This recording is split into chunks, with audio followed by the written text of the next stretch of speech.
पाकिस्तान में ट्विटर की सर्विसेज बंद कर दी गई हैं।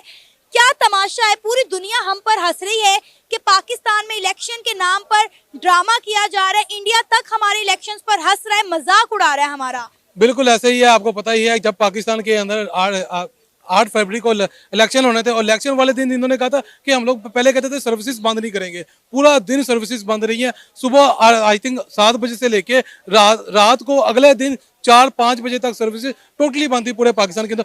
पूरा इलेक्शन का मैं कहता हूँ कि ना कोई अपडेट आ रही थी, ना कोई किसी के साथ कोई कांटेक्ट हो पा रहा था। मैं खुद इलेक्शन पोलिंग बूथ के ऊपर था, ठीक है, मैंने खुद पूरा इलेक्शन देखा है। ये नहीं है कि इलेक्शन स्मूथ नहीं हुए, इलेक्शन बहुत ही स्मूथ हुआ है, अवाम आई है, लोगों ने वोट भी डाले, वोट भी कास्ट किया। लेकिन ये जो अब ये जुल्म कर रहे हैं ना अवाम के साथ, ये फजूल किस्म का कि यार इलेक्शन तो जो पार्टी जीत गई उसको तो मैंडेट आपने नहीं देना, चलो जी आपकी मर्जी, आप ना दो हमें मैंडेट। लेकिन आप जो ये कभी ट्विटर बंद कर देते हो, कभी आप कोई सोशल मीडिया का प्लेटफॉर्म बंद कर देते हो, क्या आप अवाम को फुद्दू बनाना चाह रहे हो, क्या बेवकूफ़ बनाना चाह रहे हो? ऐसी अवाम है, हमारी अवाम जाहिल पढ़ी लिखी अवाम है। 60% आपकी अवाम इस टाइम यूथ है, वो तैयार बैठी हुई है। लेकिन आप उनको क्या ये 90s वाला मजाक करके दिखा रहे हो कि यार कभी कोई सोशल मीडिया बंद कर देते हो, कभी कोई सोशल मीडिया बंद कर देते हो। ऊपर से आपको पता ही है 10 दिन हो गया इलेक्शन को कंडक्ट हुए और 10 दिन के अंदर बिलीव करो अभी तक हमें ये समझ नहीं आ रही ना हमारा पंजाब का सीएम कौन है।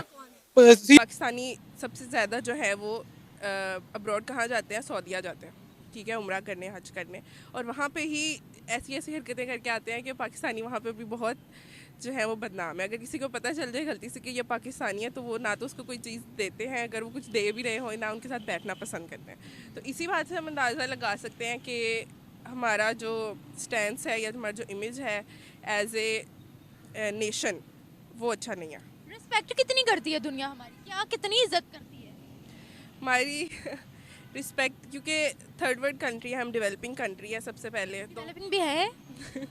डेवलपिंग जो है वो थोड़ी स्टॉप उस पर लग गया आजकल लेकिन as a third world country तो सबसे पहले वैसे ही आपका इमेज बहुत डाउन होता है पूरी दुनिया में, और उसके बाद जब आप ऐसी हरकतें करते हैं तो वो मज़ीद ख़राब हो जाता है, तो अच्छी बात नहीं है ये। आपको क्या लगता तो ये बहुत स्पेसिफिक है, इससे हम जनरलाइज नहीं कर सकते पूरे पाकिस्तान को, है क्योंकि हमारे भिखारी पकड़े जाते हैं सऊदीया में, दुबई में पकड़े जाते हैं, दुनिया के मुख्तलिफ कंट्रीज हमें निकाल रही है। देखिए मेरी बात सुने, ये अब आप देखेंगे पाकिस्तान के अच्छी बातें भी कर लेते हैं। जो पाकिस्तान के डॉक्टर्स हैं दुनिया के बेहतरीन डॉक्टर्स में माने जाते हैं, अच्छा। ठीक है। आप वो माने जाते हैं जिनकी तालीम बाहर से होती है, पाकिस्तान में जिनकी तालीम होती है उनको नहीं मानते। नहीं, पाकिस्तानी डॉक्टर्स को भी आप देख लें, किंग एडवर्ड के, रामा इकबाल के, शालामार के, FMH के, इन सब के डॉक्टर्स को बहुत इज्जत दी जाती है बाहर और इनको बेस्ट डॉक्टर्स माना जाता है।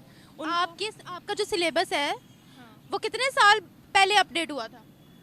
हर साल अपडेट होता है, हम जो बुक्स पढ़ते हैं वो अप टू डेट बुक्स। जब जाते हैं यहाँ पे पॉलिटिशियन का भी इशू आता है। अब पाकिस्तानी वहाँ जाते हैं तो उनको उस तरीके से डील नहीं किया जाता क्योंकि रिस्ट्रिक्शन होती हैं। यहाँ पे इस्लाम हमें रिस्ट्रिक्शन देता है, तो वो कहते हैं कि इस्लाम हमें हर चीज़ की रिस्ट्रिक्शन देता है कि हमने चीज़ की हर यानी हमें इस्लाम हमें कहता है कि आपने ये काम नहीं करना, तो जो कि हमारे लिए जायज़ भी है। हमारे इस्लाम के अंदर जो चीज़ें अच्छी दी गई हैं हमें। ज़िना नहीं करना, बदकारी नहीं करनी, गुनाह नहीं करना, धोखाबाजी नहीं करनी, ये सब। हाँ जी, तो पाकिस्तानी तो यही कर रहे हैं। पाकिस्तानी ये प्रोपेगेंडा चलाया जा रहा है ना। देखिए पाकिस्तानी, कुछ पाकिस्तानी इसमें मुलविस होंगे मगर ज़्यादातर इसके अंदर नहीं होता, क्योंकि पाकिस्तानी को पता है कि हमें आगे के हिसाब क्या है, हमें उनको पता होता है कि हमने आगे क्या करना है। तो पाकिस्तानी क्यों नहीं होता, क्योंकि वहाँ पे कोई भी हाल किसी भी कोई हो जाए ना, पाकिस्तानियों को बुरा भला कहता है। मगर क्रिमिनल रेड में जो कि सबसे ज़्यादा इस टाइम पाकिस्तान की लिस्ट में आ रहा है, पाकिस्तान तीसरे चौथे नंबर पे आ रहा है, जो कि जिना और ये सब चीज़ों में मतलब मुलविस है। फिर पाकिस्तान के अंदर की लिस्ट ऐसी नहीं करी तो बाहर का क्या होगा? तो देखें ना आप, अब बाहर के बंदा, अब हमारे वहाँ पाकिस्तानी पकड़े जाते हैं, कोई आवाज़ उठाता है उनके बारे में? नहीं उठाता। मतलब दुनिया भर के जो बूढ़े लोग हैं या दुनिया भर के लोग हैं वो पाकिस्तान में आके गंदगी फैला रहे हैं। नहीं आप देखें, आप गुलभूषण यादव को देखें, गुलभूषण यादव यहाँ पे आया था, उसके अलावा कोई आवाज़ नहीं उठाई। और वो अभिनंदन यादव आया था, उसका पायलट क्रैश हो गया, उसको हम बाइज़्ज़त हम उनको इंडिया के अंदर भेज रहे हैं। मगर ऐसा वो नहीं करते ना। हम जब पाकिस्तानी वहाँ पे कोई पकड़ा जाता है तो वहाँ पे क्या होता है उसके साथ, आपके सामने ही है। क्योंकि उनके पास पावर है ना, पावर है ना, यही तो चीज़ बस पावर इतनी है। पावर है कि हम भाई उनको रखें और मरवाएं। हाँ जी, यही चीज़ चल रही है। पावर हमारे पास है नहीं। अब इंडिया को देखे, 1983 के अंदर इंडिया वोस्ट इकोनॉमी बन चुका था, मगर उसके बाद उन्होंने तरक्की कैसे की सबके सामने है, वोस्ट इकोनॉमी। और अब पाकिस्तान का भी वही हालत, इंडिया का हमारे से बेहतर बुरा हाल था हमारा। इंडिया का जो था ना 1983 के अंदर, अगर आप इंडिया की हिस्ट्री निकालें ना तो इंडिया बिल्कुल डिक्लाइन के अंदर चला गया था। और पाकिस्तान अब उसी चीज़ से गुजर रहा है। तो बेसिकली अब ऐसा है कि इंडिया ने टेक्नोलॉजी पे कितना वर्क किया है। इंडिया के आप देख लें, मिसाल आपके सामने है, उनके अंदर हर चीज़, उसके अंदर AI उसके अंदर है, सब कुछ के तो इंडिया ने कर लिया है। तो आप कहते हो कि इंडिया अब हमारे से आगे निकल गई, ये बात तो गलत है ना। और अभी हाँ जी, इंडिया ने मेहनत की है। इंडिया पंजाब से है, ठीक हो गया। क्या यहाँ पे जो लोग हैं UAE में, जो पाकिस्तानी हैं, जो इंडियन है, इधर भी यही चीज़ रहती है, ये कश्मीर पे जुल्म हो गया, कश्मीर मेरा है, कश्मीर तेरा है, सच बताइएगा। नहीं सर, यहाँ पे सब एक है। अच्छा, नहीं अगर मैं हम पाकिस्तानी, इंडियन, बांग्लादेशी, नेपाली सब एक फैमिली की तरह रह रहे हैं। ठीक हो गया। आपका रेस्टोरेंट कौन से वाला है? ये पाकिस्तानी है। क्या नाम है? पाकिस्तानी है, पाकिस्तानी है। नहीं, आप इंडियन है, नाम पाकिस्तानी से बुला रहे हैं, क्या चीज़ है? किसी को तो बेच खा रहे हैं। अच्छा, यानी किसी का तो खा रहे हैं। इन्होंने बताया था कि भाई इनके पास ये रेस्टोरेंट आने से पहले जो इस रेस्टोरेंट का मालिक था, जो इसे चला रहा था, वो पाकिस्तानी था।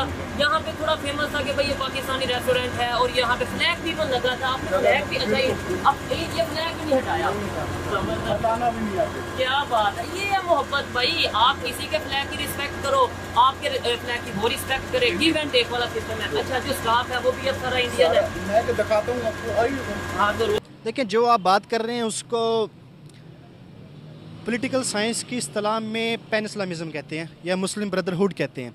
उसका मतलब ये होता है कि नील के साहल से लेके ताब खा के काशगर के जितने भी मुसलमान हैं वो एक ही हैं। हाँ ठीक है, लेकिन देखें, with the passage of time जो आइडियालॉजीज़ होती हैं, जो स्टेट्स होती हैं, जो एक इंटरनेशनल रिलेशंस होते हैं, वो इवाल्व करते हैं। आज हम रह रहे हैं 21वीं सदी में। यहाँ एक स्टेट दूसरी स्टेट के साथ स्टेट लेवल पे डील करती है। State deals with states not with their ideologies, ये आपको तस्लीम करना पड़ेगा। ठीक है, अभी वो देख लें कि दुबई, सऊदी अरेबिया और ईरान ने पाकिस्तानियों को परमानेंट वीज़ा देने से इनकार कर दिया। ठीक है, अब देखें ना, इंडिया को उन्होंने क्यों नहीं किया, पाकिस्तान को क्यों नहीं किया। अब यहाँ आम आवाम से पूछा जाएगा कि वो काफिर हो गए हैं, वो ये हो गए हैं, वो फलां हो गए हैं। अभी वो कतर में जो उनका मंदिर का इफ्तिताह हुआ है, तो एक स्टेट दूसरी स्टेट से एक उनकी आइडियोलॉजी को देख के अपने ताल्लुकात को इस्तवार नहीं करती। ये रियलिज़म पे बेस होते हैं, रियलिस्टिक होते हैं। ठीक है, तो आपको उसको उसी सेंस में देखना चाहिएगा कि ये जो है ना, आपका जो मज़हब है, आपकी जो आइडियोलॉजी है, वो वहीं रह जाएगी। ठीक है, अगर आप दूसरी स्टेट के साथ ताल्लुक बेहतर करना चाहते हैं तो वो आपको आपकी देखेंगे कि आप रियलिस्टिकली कहाँ खड़े हैं। हमें किसी खाते में नहीं लाते, ऑब्वियसली इंडिया को तो लाते हैं। दैट्स वाई उनको कोई ना कोई अपना मकसद नज़र आ रहा है, तो वो उनके आगे मतलब लड़ाई होने के बावजूद मतलब उनसे कुछ मांग रहे हैं ना। तो क्या मकसद नजर आ रहा है, क्यों इतनी इम्पोर्टेंस प्राइम मिनिस्टर मोदी की बढ़ गई है? मुझे लगता है कि वो काफ़ी मास्टरमाइंड है, और उन्हें कैसे माफिया ओ, पाकिस्तान में सब चलता है, वहाँ नहीं चलता, जेलों में डालते हैं माफिया को। नहीं, मुझे लगता है कि उनका ऐसा उन्होंने किया हुआ है कि मोदी की, जब तक मोदी है मुझे लगता है वही हुकूमत रहेगी और मोदी ही रहेगा। ऐसा क्यों लगता है आपको, ये तो बताएं। क्योंकि वो होता है ना कि एक पावर है, मतलब उन्होंने काफ़ी ज़्यादा पावर है, उनके पास पैसा है कह लो। प्राइम मिनिस्टर मोदी की अपनी तनख्वाह उतनी ही है जितनी एक प्राइम मिनिस्टर की होती है। उनके मेडिकल एक्सपेंसिव भी अपने जेब से ही होते हैं, एक्स्ट्रा प्रॉपर्टीज नहीं है। क्या वजह है, फिर क्या वजह है कि आप कह रही हैं उनके पास पावर है? शायद उनकी पॉलिसीज़ अच्छी हैं, उनको सियासत आती है, उन्हें करना आता है, उन्हें पता है कि अगर मैं अपोज करूँगा इस चीज़ को, फिर भी मेरी इतनी वैल्यू है कि वो लोग मुझे बुलाएंगे, वो मुझसे मदद मांगेंगे।